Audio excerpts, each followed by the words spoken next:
Yeah, sometimes once you're on a job site, just a quick little stroll through a neighborhood, you can find roofing damage that people are probably even unaware of how bad something real small can impact their house. You know, you take a look at this roof right here.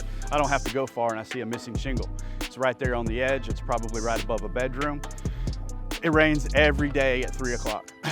Every day at 3 o'clock, the potential for that room to have water damage, which can turn into mold. It happens. I just go right across the street, 2 houses down on the left. There's another 2 shingles that are missing. You know, people just don't even think about it because, you know, you're getting home from work, you're walking right in the front door, you know, you look up for a second, there's the potential for your home to get ruined. You know, look, here, we can stop right here, take a look. Right across the street, to the right of that dormer, there's a piece of a broken shingle from somewhere, you know, whether it's from their house or the neighbor's house. So I've been on this street not even 5 minutes, and there's 3 roofs that have visible damage without even breaking out a ladder. You know, this roof here, it's been replaced. Those people have had somebody talk to them. You know, here's this one, what we saw the other damage. Again, you see 1, 2, 3, 4, 5. Again, just from the street without a ladder, I see probably a half a dozen or more wind-blown shingles. Right at the end of the street, there's another blue tarp. You know, through this neighborhood, I've seen 6, 7 blue tarps, and unfortunately, that's what happens when the insurance companies can take a long time, and a lot of additional damage can happen if you're not careful in protecting the home.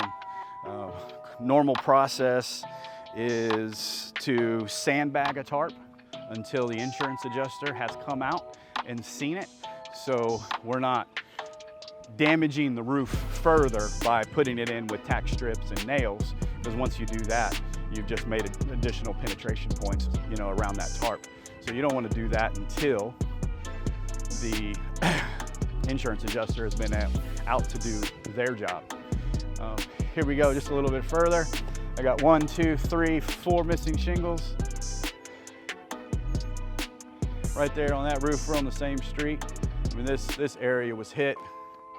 This home was hit, inspected. Looks like we have a nailed down. It's like maybe they used a pill and stick on that, which is another way to do it. If significant wind comes, it's gonna blow that pill and stick right off, but because that's not what it's made for. The pill and stick is made to go underneath the shingle, but it's a good alternative. Yeah, I mean, check it out. We got 4 spots.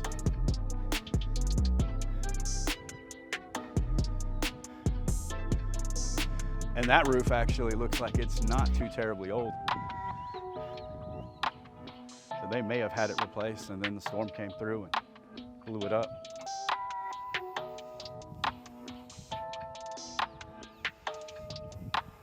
You know, so the thing is, the wind doesn't discriminate. If your neighbor has wind-blown shingles and has experienced some level of storm damage, there's a high probability you have too.